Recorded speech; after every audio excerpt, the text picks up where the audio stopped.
तो special integrals exercise 7.5 का question number 6, ठीक है।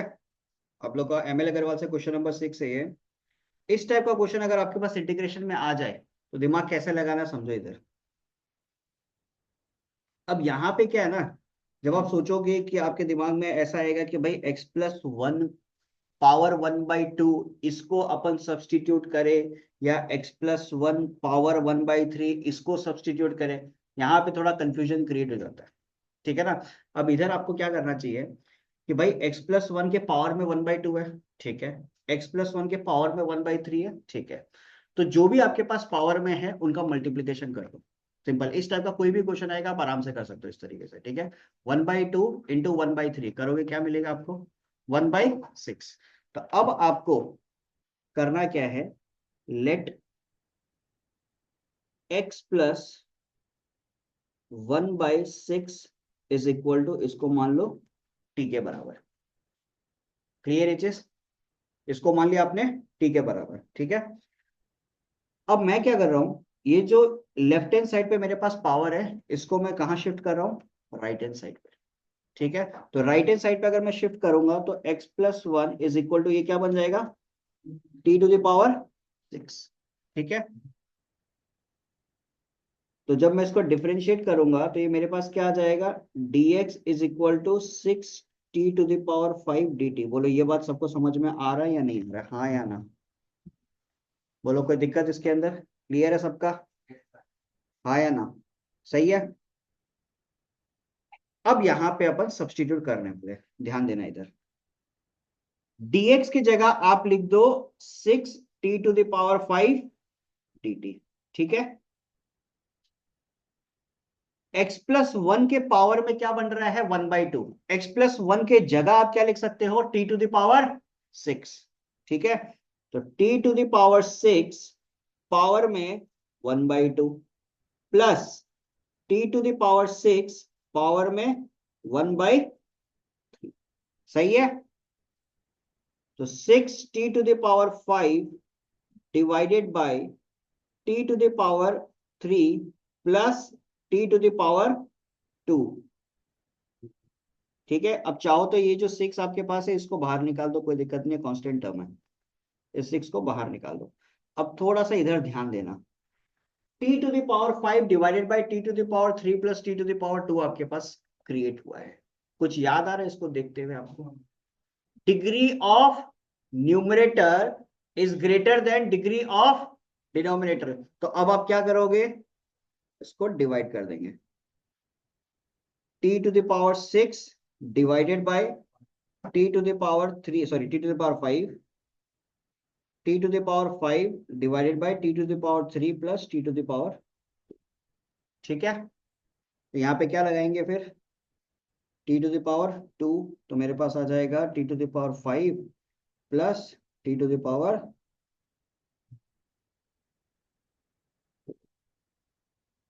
ठीक है। तो माइनस t⁻4। अब क्या लगाएंगे? माइनस t, तो ये कितना आ जाएगा? t⁻4 प्लस माइनस,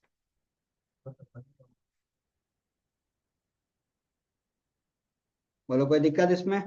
तो रिमाइंडर में आपके पास क्या आ गया? t⁻3। अभी भी कुछ हो सकता है क्या? हो सकता है, +1।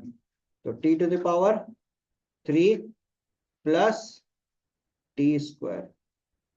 इसके बाद अब कुछ हो सकता है क्या? नहीं हो सकता है, बिकॉज हाईएस्ट पावर t³ है ना। तो क्या, अब यहां तक छोड़ो, कौन सा माइनस को मल्टीप्लाई करोगे? तो फिर t³ का सिनेरियो क्रिएट हो जाएगा ना। तो सेम साइकिल रिपीट होना स्टार्ट हो जाएगा, हम क्यों करें वो? अरे बाबा t³ यहाँ का हाईएस्ट पावर क्या है? t³ है ना। तो यहाँ पे अब नीचे क्या बन रहा है? t² बन रहा है, छोटा बन गया ना। तो यहीं तक रहने दो, रिमाइंडर हो गया, ठीक है। तो अब अगर यदि अपन किसी चीज को डिवाइड करते थे, किसी भी चीज को अगर अपन डिवाइड करते थे, डिवाइड करने के बाद में कैसे लिखा जाता था? किसी भी चीज को अगर अपन डिवाइड करते थे, डिवाइड करने के बाद में किस तरीके से लिखा जाता था? क्वेश्चन प्लस तो क्वोशिएंट आपके पास है T square minus T plus one, quotient ये हो गया, प्लस रिमाइंडर बाय डिनोमिनेटर। सही है, चेक कर लो एक बार। यहां तक किसी को कोई प्रॉब्लम? यहां तक किसी को कोई प्रॉब्लम? आगे बढ़े।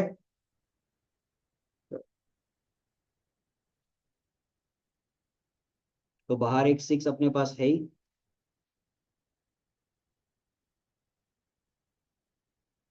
तो पहले थोड़ा सा इसको अरेंज कर देते हैं। T square minus T plus one, चलो बहुत बढ़िया। फिर माइनस टी स्क्वायर, नीचे से आप कुछ कॉमन ले सकते हो, टी स्क्वायर को आप कॉमन ले सकते हो, आपके पास क्या बचेगा, टी प्लस वन। तो टी स्क्वायर समाप्त हुआ,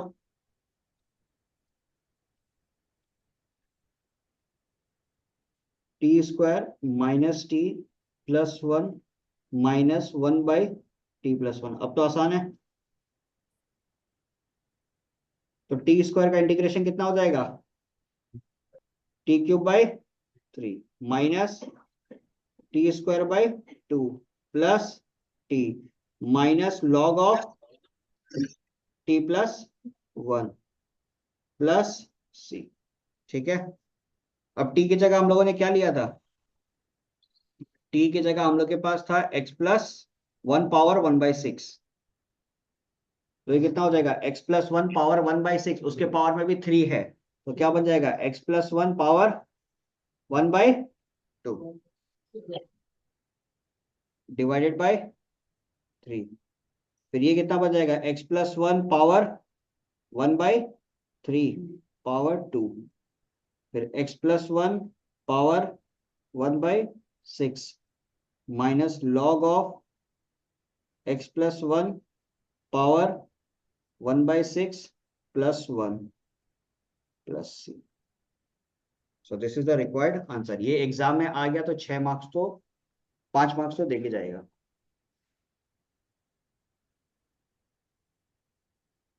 ठीक है, ये नोट डाउन कर लो, पूरा नोट डाउन किया।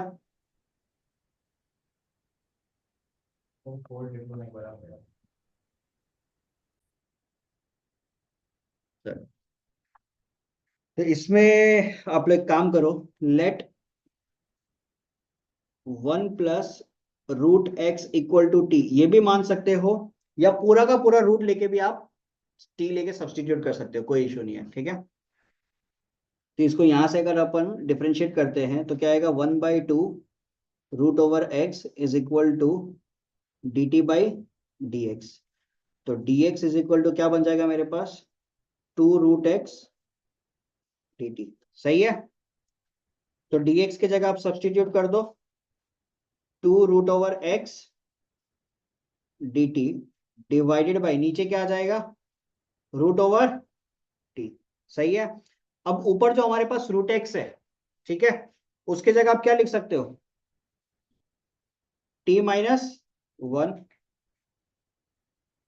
और नीचे हमारे पास रूट टी। तो इन सबको सेपरेट कर दो, टू को बाहर फेंक दो, टी बाई रूट टी अगर आपके पास है तो ये क्या बन जाएगा, t to the power one by two minus t to the power minus one by two.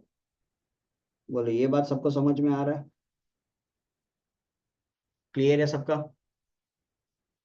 तो t to the power one by two का इंटीग्रेशन क्या हो जाएगा, t to the power three by two, नीचे भी आपके पास क्या होगा, थ्री बाई टू, तो थ्री नीचे लिखो, टू ऊपर लिख दो, minus t to the power minus one by two का कितना हो जाएगा, वन बाई टू, नीचे भी वन बाई टू, तो टू ऊपर लिख दो प्लस सी। अच्छा, एक और बाहर अपने पास टू है, तो ये हो जाएगा टू टू जा फोर, फोर टू जा एट, एट बाई थ्री। ठीक,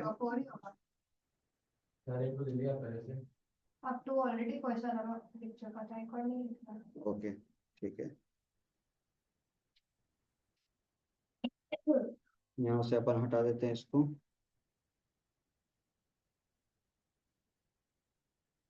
ठीक,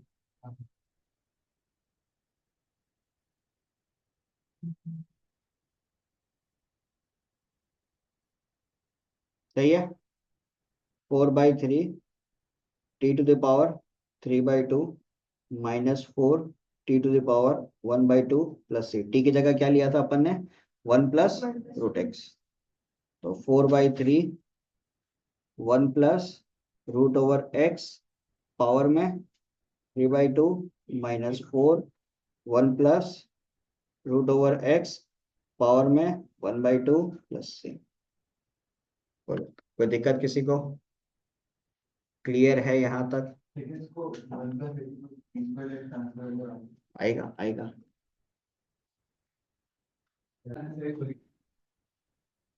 क्या हुआ? दिखाई नहीं दे रहा उसमें? चलिए, तो यहाँ पे अगेन आपको क्या करना है, रूट के अंदर आपको 1 + x² दिया हुआ है, तो x² को आप कॉमन ले लो। x² को आप कॉमन ले लो तो आपके पास बचेगा क्या? 1/x² + 1 divided by x to the power 4। बोलो कोई दिक्कत इसमें किसी को? क्लियर है सबका? अब ये जो आपके पास x² इधर अकेला है, इसको आप बाहर निकाल सकते हो। इसको स्क्वायर रूट के बाहर निकालोगे तो आपको क्या मिलेगा? x मिलेगा। 1 + 1/x² divided by x to the power 4। ये x और x टू द पावर 4 समाप्त हुआ, बचा क्या? x³। तो 1 + 1/x² डिवाइडेड बाय x³। ठीक है, अब किसको सब्स्टिट्यूट करोगे? Let 1 + 1/x² is equal to t। क्या चीज? अच्छा, रूट भी है। तो 1 + 1/x² को मान लो अपन पूरा रूट को ही मान लेते हैं ना। ठीक है, तो स्क्वायरिंग बोथ साइड करते हैं, तो 1 + 1/x² इज इक्वल टू क्या बन जाएगा? t²। ठीक है, तो ये क्या हो जाएगा? 1/x² का डिफरेंशिएशन कितना होगा? -2 divided by x³। 2 dt divided by dx। Clear है चीज? 2 खत्म, तो dx इज इक्वल टू आप क्या लिख सकते हो? -x³ dt।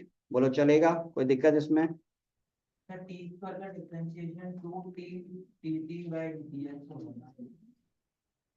खुश? लिख दिया t। ठीक है, तो √1 + x² की जगह आप लिखोगे t, dx की जगह आप लिखोगे -x³ t dt। सही है, डिवाइडेड बाय x³।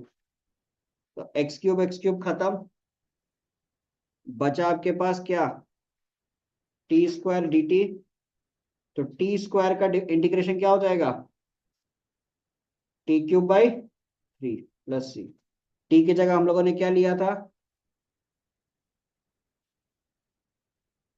1 + 1/x², ये बन जाएगा क्या? पावर 3/2।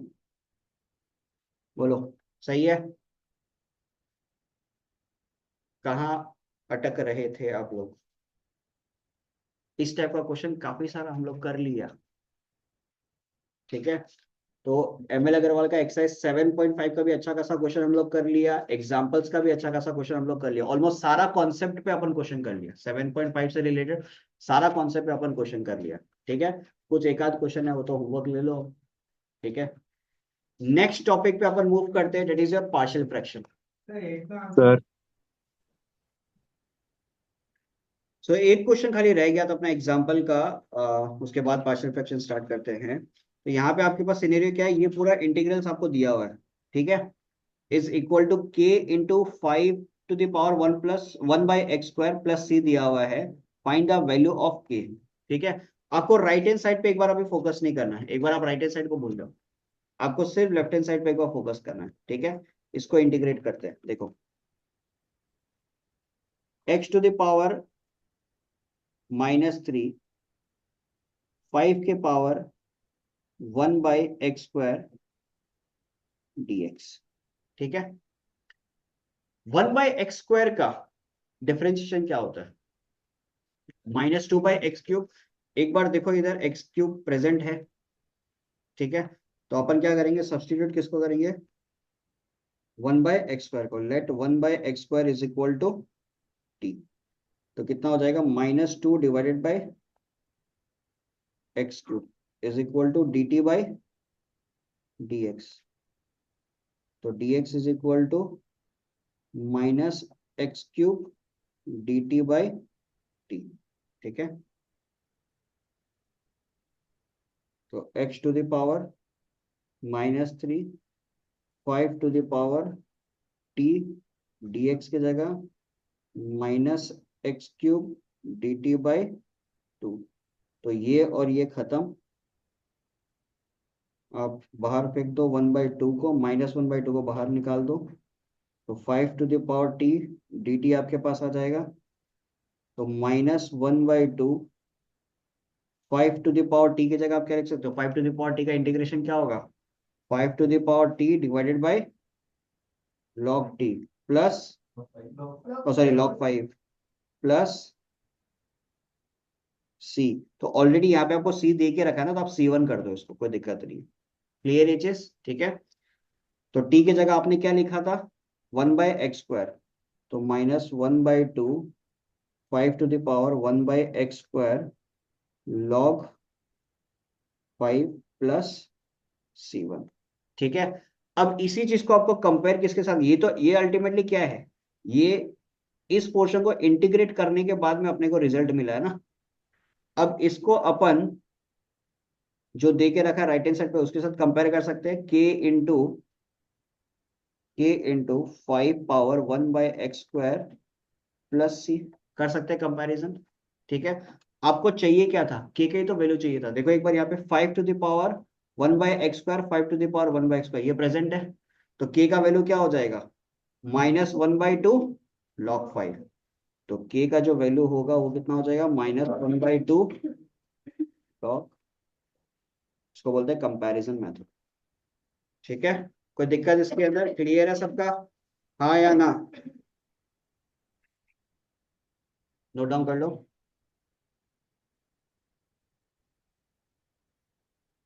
सो नेक्स्ट टॉपिक अपने पास है पार्शियल फ्रैक्शन। अभी जो पार्शियल फ्रैक्शन है ये नॉर्मली लगता कहाँ है, जब भी आपके पास कोई सिनेरियो ऐसा होगा कि fx डिवाइडेड बाय gx, इस फॉर्म का आपके पास कोई फंक्शन दिया रहेगा, मतलब बेसिकली क्या है, रैशनल फंक्शन। किस टाइप का फंक्शन हो गया ये,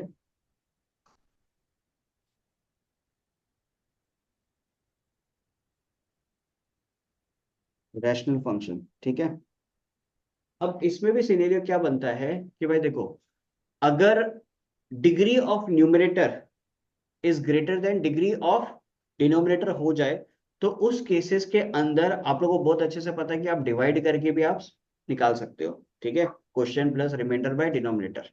ठीक है, या सिनेरियो कभी ऐसा बनता है कि भाई degree of numerator less than degree of denominator हो, और उस जगह पे आप लगा सकते हो सब्सटीट्यूशन।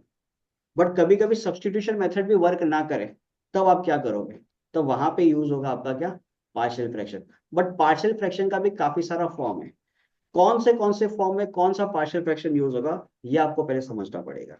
ठीक है, 4 से 5 फॉर्म है, ध्यान से देखना। पहला फॉर्म लिखो,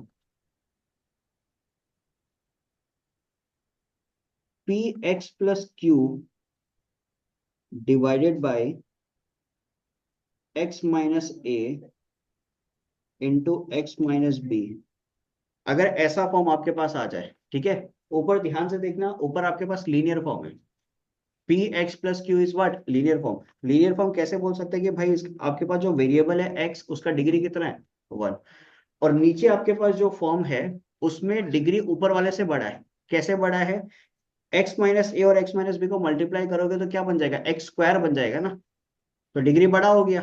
क्लियर है चीज, तो इस टाइप का फॉर्म पे आप लगाओगे पार्शियल फ्रैक्शन कुछ इस प्रकार, a divided by x minus a plus b divided by x minus b. ठीक है। अब यहाँ पे आपके पास सवाल ऐसा भी हो सकता है कि भैया अगर x minus a x minus B एक और टर्म को अगर हम ऐड कर दें, x माइनस सी को भी हम इंट्रोड्यूस कर दें, तो x माइनस सी अगर आपके पास आ जाएगा तो आपको क्या करना पड़ेगा, एक और कांस्टेंट को इंट्रोड्यूस करना पड़ेगा। जैसे मैंने दो कांस्टेंट को इंट्रोड्यूस किया अभी, कैपिटल ए और कैपिटल बी, तो आपको उस समय एक और कांस्टेंट को इंट्रोड्यूस करना पड़ेगा, समझ लो capital C divided by x minus c. और जो मैंने a divided by x minus a, b divided by x minus b लिखा है, ये ऑर्डर ऐसा नहीं है कि आपको इसी तरीके से लिखना है, आपका मर्जी, आप a divided by x minus b भी लिख सकते हो, b divided by x minus a भी लिख सकते हो, इसके लिए कोई हार्ड एंड फास्ट रूल नहीं है। ठीक है। दूसरा सिनेरियो, अगर आपके पास ऐसा सिनेरियो आ जाए कि भाई p x plus q divided by x minus a का होल स्क्वायर, ठीक है, ऐसा कुछ बन जाए, तो इस केस में सेपरेशन होगा कुछ इस प्रकार, a divided by x minus a plus b divided by x minus a का होल स्क्वायर। ठीक है। ध्यान से देखो, अगर आप इसका एलसीएम लोगे तो एलसीएम में क्या आएगा, x माइनस ए का होल स्क्वायर। आपको एक चीज हमेशा याद रखना है कि भाई इधर x minus a x minus B है ना, मैंने यहाँ पे a और b को इंट्रोड्यूस तो कर दिया, बट जब मैं इनका एलसीएम लूंगा तो x माइनस ए और x माइनस बी ही बनना चाहिए। ठीक है। अब मैं आपके लिए एक सिचुएशन क्रिएट करता हूँ, लेट्स सी कौन बता पाता है। P x plus q divided by x minus a का होल स्क्वायर है, बढ़िया, divided by x minus a का होल स्क्वायर। इसके साथ साथ मैं एक चीज लिख देता हूँ, एक्स माइनस बी। अब इसको अगर मेरे को पार्शियल फ्रैक्शन में बनाना हो, कैसे बनाऊंगा बताओ। सेम सिचुएशन रहेगा पूरा, ये जो है वो एज इट इज रहेगा, साथ साथ में मैं क्या लिख दूंगा, plus c divided by x minus b. बात समझ में आ रहा है नहीं आ रहा है, क्लियर ये चीज, कोई दिक्कत इसके अंदर।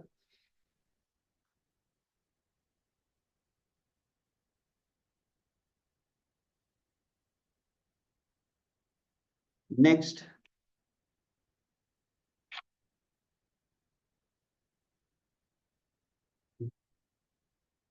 P x square plus q x plus r divided by x minus a x square plus b x plus c, ऐसा सिनेरियो अगर आपके पास आ जाए, ठीक है, तो इस केस में आप कुछ इस प्रकार डिवाइड करोगे, a divided by x minus a. ठीक है। अब यहाँ पे ध्यान देना, ये तो आपके पास क्या है, लीनियर, साथ में ये जो मल्टीप्लायर है ये कैसा है, क्वाड्रेटिक। ठीक है। तो ऊपर आपके पास एक फॉर्म आएगा लीनियर का, b x plus c divided by, नीचे आप लिखोगे x square plus b x plus c. Clear. तो जितना फॉर्म बन सकता है वो मैंने लिखा दिया। अब आपको एक दो सिचुएशन देता हूं, आप लोग बताना क्या बनेगा। ठीक है।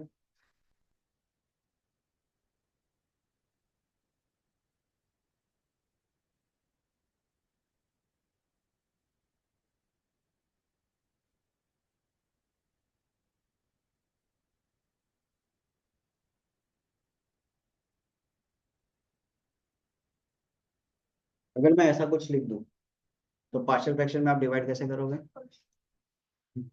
a divided by x minus a plus b divided by x minus b plus c divided by, ठीक है, कोई दिक्कत नहीं है।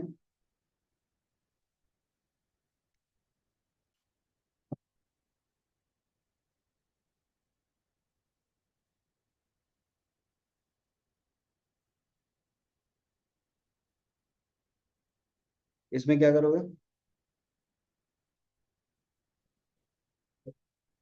a डिवाइडेड बाय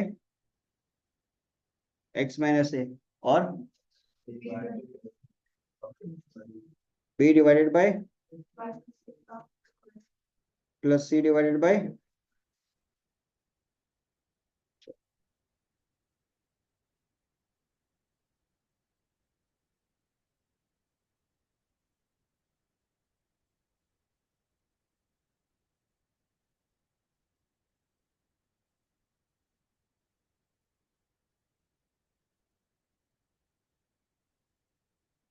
पे क्या करोगे, a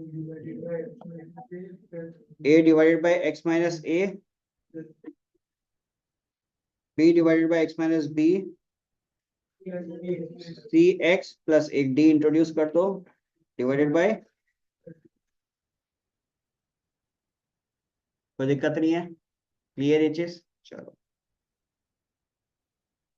तो ये सारा कहानी था पार्शियल फ्रैक्शन का। आपको बस ये इतना फॉर्म सारा दिमाग में रखना है, ऑटोमेटिकली आपसे क्वेश्चन बन जाएगा। क्वेश्चन इसका बहुत आसान होता है, पार्शियल फ्रैक्शन का क्वेश्चन एक्चुअल में बहुत आसान होता है।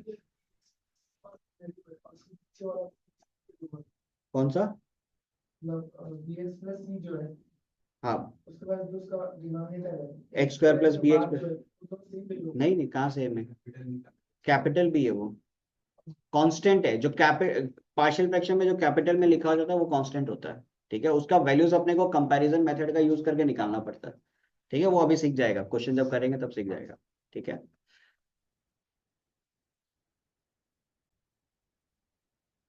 ये फर्स्ट क्वेश्चन अपन सॉल्व करते हैं पार्शियल फ्रैक्शन का, ठीक है। तो यहाँ पे कौन सा मेथड यूज होगा? फर्स्ट वाला यूज कर सकते हैं। नीचे दोनों का दोनों क्या है, लीनियर फॉर्म है। तो इस प्रकार लिखो, let 2x+1 divided by x+1 into x-2 is equal to a divided by x+1 plus b divided by x-2, ठीक है।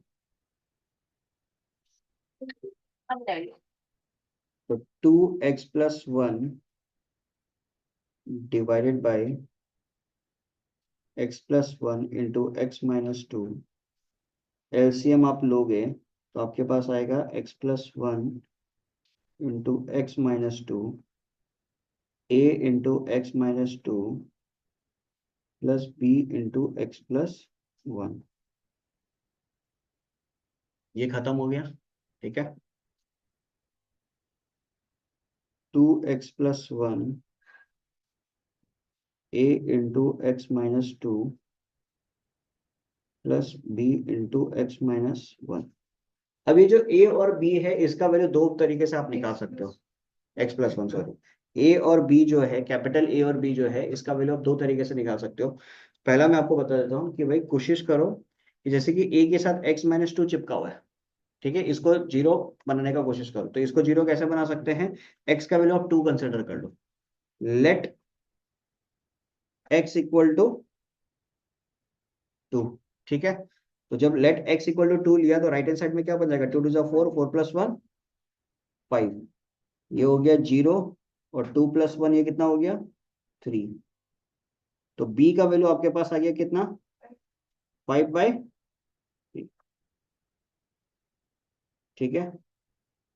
और अब नेक्स्ट क्या करो आप, ये जो b के साथ जो चिपका हुआ x+1 इसको आप जीरो बनाने का कोशिश करो। तो इसको आप जीरो कैसे बनाओगे? मान लो कि x का वैल्यू है -1, तो -1 जब आप लोगे लेफ्ट हैंड साइड में क्या बन जाएगा? -2 प्लस 1, -2 प्लस 1 कितना हो जाएगा? -1 इक्वल टू -1 -2 कितना बनेगा? -3a, clear. और b का पोर्शन तो ऐसे भी जीरो हो गया, तो a का वैल्यू आपके पास कितना आ जाएगा? 1/3। बोलो कोई दिक्कत इसमें किसी को? क्लियर है? एक तरीका ये हो गया। दूसरा तरीका आप क्या कर सकते हो? कंपैरिजन कर सकते हो। जैसे कि 2x+1 है ना, अब पहले ये पोर्शन को ब्रेक कर लो, ax-2a प्लस bx+b, ठीक है। तो ax प्लस bx में x को आप कॉमन ले लो, तो आपके पास आ जाएगा a+b। नेक्स्ट आपके पास आ गया b-2a, ठीक है। तो 2x+1, तो ये जो x के साथ जो a+b चिपका हुआ है इसको आप किसके साथ कंपेयर करोगे? 2 के साथ। फिर b-2a को कंपेयर करोगे आप a के साथ, ठीक है। तो a+b इज इक्वल टू आप लिख लो 2, फिर b-2a इक्वल टू आप लिख लो 1। क्लियर है चीज? तो अगर आप इक्वेशन 1 माइनस इक्वेशन 2 करते हो, b भी कैंसिल आउट हो जाएगा, a माइनस ऑफ -2a कितना बन जाएगा? 3a। तो 3a is equal to 1, a का वैल्यू कितना आ गया 1/3। अब 1/3 को इक्वेशन 1 पे पुट कर दो, तो 1/3 plus b is equal to 2। तो b का वैल्यू आपके पास आ जाएगा कितना 5/3। चेक कर लो, ऊपर भी ये आ रहा था, नीचे भी ये आ रहा। तो ये दोनों तरीके से आप a और b का वैल्यू फाइंड आउट कर सकते हो, जो आपको सही लगे, जो आपको फिजिबल लगे कि भाई ये सही लग रहा है, ये यूज करते हैं, आराम से अपना आंसर आ जाएगा, यहाँ पे अपना कोई गलती नहीं होगा। क्लियर ये चीज, कोई दिक्कत यहाँ तक? तो अपने पास अब a और b दोनों का वैल्यू आ गया। ठीक है, हमने क्या माना था कि भाई इसके जगह आप लिख रहे हो ये जो पूरा पोर्शन है इसके जगह आप लिख रहे हो ये। तो अब आपके पास ए का भी वैल्यू है और बी का भी वैल्यू है, तो पुट कर दो। ए के जगह आप पुट कर दो 1/3 डिवाइडेड बाय क्या आएगा x+1, और बी की जगह पुट कर दो 5/3 डिवाइडेड बाय क्या आएगा x-2। क्लियर? तो 1/3 बाहर आ गया, 1 divided by x+1 dx plus 5/3 बाहर आ गया, 1 divided by x-2 dx। Clear ये चीज? तो 1/3 लॉग ऑफ क्या बन जाएगा x+1 प्लस 5/3 लॉग ऑफ क्या बन जाएगा x-2 प्लस c। बोलो कोई दिक्कत इसमें किसी को? क्लियर है सबका, हाँ या ना? चेक कर लो एक बार, ये पूरा सिनेरियो में कोई दिक्कत किसी को?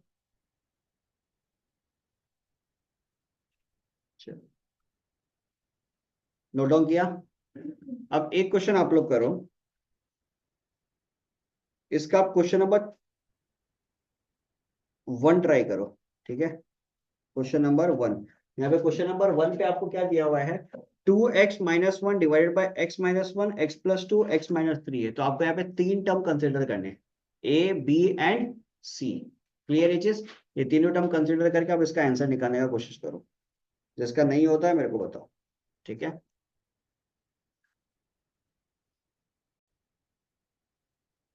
तो नंबर 1 सबका हो गया। नंबर 2 देखते हैं, नंबर 2 पे आपको क्या दिया हुआ है, ध्यान से एक बार देखो आप लोग। Degree of numerator and degree of denominator both are same. ठीक है, degree of numerator and degree of denominator both are same. तो पहले इसको अपने को क्या करना पड़ेगा, डिवाइड करना पड़ेगा। ठीक है, तो डिवाइड जब अपन करते हैं तो अपने पास क्या आएगा x² डिवाइडेड बाई यहाँ पे x² माइनस 4x प्लस 3। ठीक है, 1x² माइनस 4x प्लस 3। तो रिमाइंडर में आपके पास आ गया क्या 4x माइनस 3। क्लियर इचेस? अब इससे ज्यादा और पॉसिबल नहीं है। ठीक है, तो अब इसको किस प्रकार लिखोगे, क्वोशिएंट, क्वोशिएंट कितना है 1 प्लस रिमाइंडर कितना है 4x minus 3 divided by denominator क्या है x² माइनस 4x प्लस 3।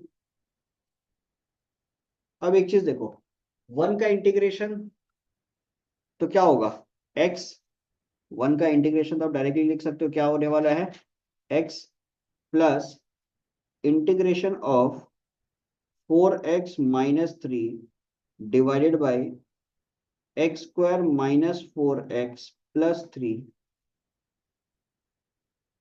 इसका क्या होगा?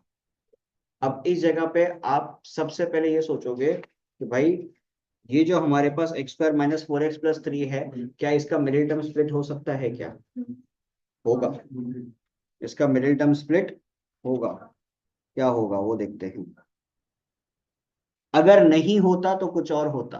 ठीक है, वो आने दो, वो उसका भी समय आएगा, ऐसा भी सिचुएशन क्रिएट होगा कि जहां पे मिडिल टर्म स्प्लिट नहीं होगा। ठीक है, तो फिलहाल तो होगा इस क्वेश्चन के अंदर 4x minus 3, x² minus 4x plus 3 को स्प्लिट करोगे, साइड में लिख देता हूं क्या आ जाएगा आपके पास, x square minus 3x minus x plus 3x, x minus 3 minus 1, x minus 3। तो आपके पास आ गया x माइनस 1 और x माइनस, ठीक है। बोलो कोई दिक्कत इसके अंदर? अब आपको जो इंटीग्रेट करना है वो इतना पोर्शन को करना है। इस जगह पे क्या, ये जो पोर्शन आपके पास है इस पे क्या लगा सकते हो आप, पार्शियल फ्रैक्शन। तो let 4x minus 3 divided by x minus 1 into x minus 3 is equal to a divided by x minus 1 plus b divided by x minus 3, ठीक है। तो सीधा सीधा मैं लिख देता हूँ 4x minus 3 is equal to a into x minus 3 plus b into x minus 1, because denominator तो ऐसे भी कट जाएगा, ठीक है। तो एक बार मान लेता हूँ लेट x इक्वल टू 3। तो लेफ्ट हैंड साइड पे क्या आ जाएगा, 4 3 12, 12 माइनस 3 9, और ये हो गया 3 माइनस 1 2, 2b। तो b का वैल्यू मेरे पास आ गया 9/2, यस। और x के जगह आप मान लो 1, तो x के जगह 1 मानोगे तो 4 माइनस 3 कितना हो जाएगा 1, और 1 माइनस 3 कितना होता है -2a। तो a का वैल्यू आपके पास आ जाएगा -1/, ठीक है। तो बस अब इसको इंटीग्रेट करना है, -1/2 divided by x minus 1 plus 9/2 divided by x minus 3, ठीक है। तो क्या आ जाएगा अपने पास, x -1/2 डायरेक्ट लिख दे, लॉग ऑफ क्या आएगा, x minus 1 plus 9/2 log of x minus 3 plus, बोलो कोई दिक्कत किसी को? ये क्वेश्चन सबको समझ में आया, हाँ या ना? क्लियर है सबका? ऑनलाइन वालों कोई दिक्कत किसी को? No sir. Okay. Integration of 3x minus 2 divided by x plus 1 का whole square divided into x plus 3, ठीक है। तो अब ये सवाल जो हमारे पास है इस पे क्या किया जाए, एक तरफ आपके पास है एक्स प्लस 1 का होल स्क्वायर, यहाँ पे है एक्स प्लस 3। तो इस जगह पे हम लोग क्या कर सकते हैं, let 3x minus 2 divided by x plus 1 का होल स्क्वायर, इसको किसके बराबर मान लो, a divided by x plus 1, b divided by x plus 1 का whole square plus c divided by x plus 3। बोलो इसमें कोई दिक्कत किसी को? सही है। तो 3x minus 2 divided by x plus 1 का होल स्क्वायर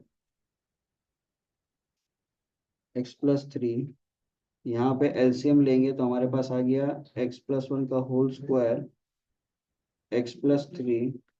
तो a के साथ मल्टीप्लाई क्या होगा, a के साथ आएगा एक्स प्लस 1 भी आएगा और एक्स प्लस 3 भी आएगा।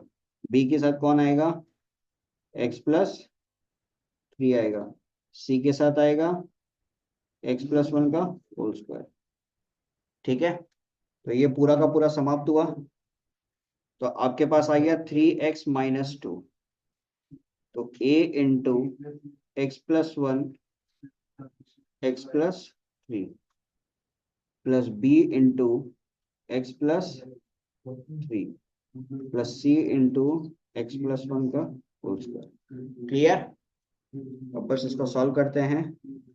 लेट एक बार एक काम करो, x इक्वल टू आप मान लो -1। तो x इक्वल टू जब -1 मानोगे तो -3 -2 कितना बन जाएगा, -5। -1 से ये वाला पोर्शन, a वाला पोर्शन 0 हो गया, c वाला पोर्शन 0 हो गया, ठीक है। तो 3 - 1 कितना बनेगा टू, तो 2b आ जाएगा, b का वैल्यू कितना आ गया मेरे पास, -5/2। क्लियर। अब एक बार आप काम करो, x इक्वल टू ले लो -3, ठीक है, -3 लोगे, -9 -2 कितना बन जाएगा, -11। तो -3 से a वाला पोर्शन 0 हो गया, b वाला पोर्शन 0 हो गया, फिर c वाले पे क्या हो जाएगा, -3 + 1 -2, -2 का स्क्वायर 4, तो ये बन जाएगा 4c। तो c का वैल्यू आ गया -11/4। ये पोर्शन समझ में आ रहा है ना सबको, जो हम कंसिडर कर रहे हैं, ठीक है। अब देखो, अब आप किसी को जीरो नहीं बना सकते, लेकिन आपके पास बी और सी का वैल्यू है, तो कोई दिक्कत नहीं है। आप सबसे छोटा वैल्यू कंसिडर कर लो, मान लो एक्स का वैल्यू है आपके पास 0, एक्स का जो वैल्यू है वो क्या मान लो आप, 0, एक्स इक्वल टू आप मान लो 0। तो 0 मानोगे तो क्या आएगा, 3 × 0 माइनस, ये हो गया -2। फिर यहाँ पे क्या हो जाएगा, 0 + 1 0 + 3, so it will be 3a। फिर इसके में 0 + 3, तो ये बन जाएगा 3b। 0 + 1 ये हो जाएगा ओनली c। तो 3ab का वैल्यू कितना है, -5, तो -15/2, c का वैल्यू -11/4, ठीक है। तो 3a निकाल लो, 15/2 + 11/4 -2, एलसीएम लोगे क्या आएगा, 4 आएगा। 2 हाउ मेनी टाइम्स, 2 टाइम्स 30 + 11 -4 × 8, तो 30 + 11 कितना होता है, 41। 41 - 8 कितना हो जाएगा, 33। तो b is equal to, sorry, a is equal to कितना आ जाएगा, 11/,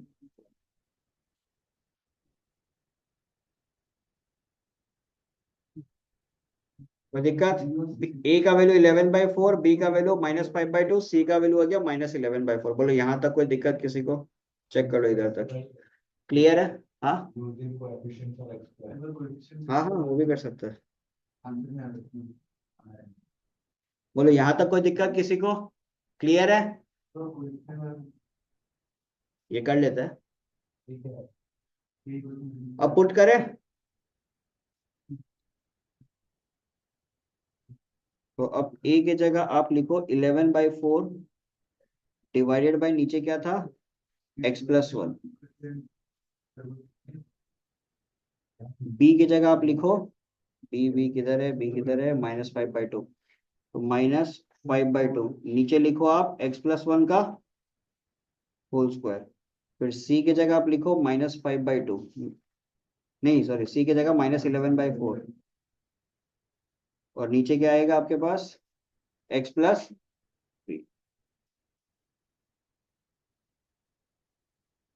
ठीक है। अब तो आसान है, 11/4 -5/2, इसका क्या हो जाएगा, x+1 पावर -2 लिख सकते हो,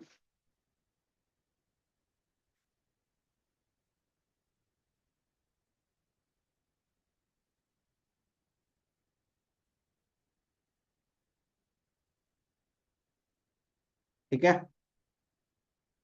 तो 11/4 ये क्या लिख सकते हो, log ऑफ x+1, ठीक है। अब x+1 के पावर -2 है, इसका क्या हो जाएगा, ये पूरा का पूरा सिचुएशन जो, इसको आप x कंसिडर करो, तो x के पावर -2, तो x के पावर -2 + 1 डिवाइडेड बाय -2 + 1, तो बेसिकली क्या हो जाएगा, -1/x, आया ना, होगा या नहीं होगा। भाई ये पूरा का पूरा जो फॉर्म है ये कैसा है, लीनियर है। क्वाड्रेटिक होता तो कुछ सोचना पड़ता, लेकिन लीनियर है तो कुछ भी सोचने का आपको जरूरत नहीं है। ये पूरा सिचुएशन को आप x कंसिडर करो, तो x के पावर आपके पास क्या होगा, -2, फॉर्मूला लगेगा तो x के पावर -2 + 1 डिवाइडेड बाय -2 + 1, तो कितना हो गया, -1/x। तो ये अल्टीमेटली क्या क्या बन जाएगा, minus minus plus 5/2 x+1। Clear है, कोई दिक्कत। अब यहाँ पे आ जाओ, माइनस 11/4 log ऑफ x+3। अब चाहो तो आप यहाँ पे भी आंसर छोड़ सकते हो, लेकिन कभी कभी ये लोग क्या करते हैं कि इसको भी सॉल्व कर देते हैं। 11/4 है ना इधर, ठीक है, तो 11/4 को कॉमन ले लिया, और log of x+1 log of x+3, यहाँ पे बीच में कौन सा साइन है, माइनस, तो log का प्रॉपर्टी यूज कर लेगा, log of x+1 divided by, ठीक है,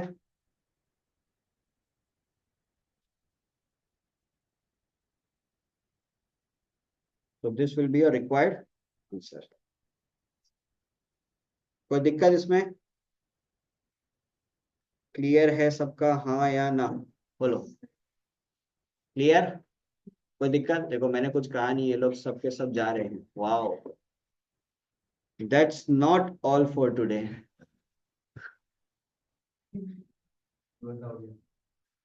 क्या बोला?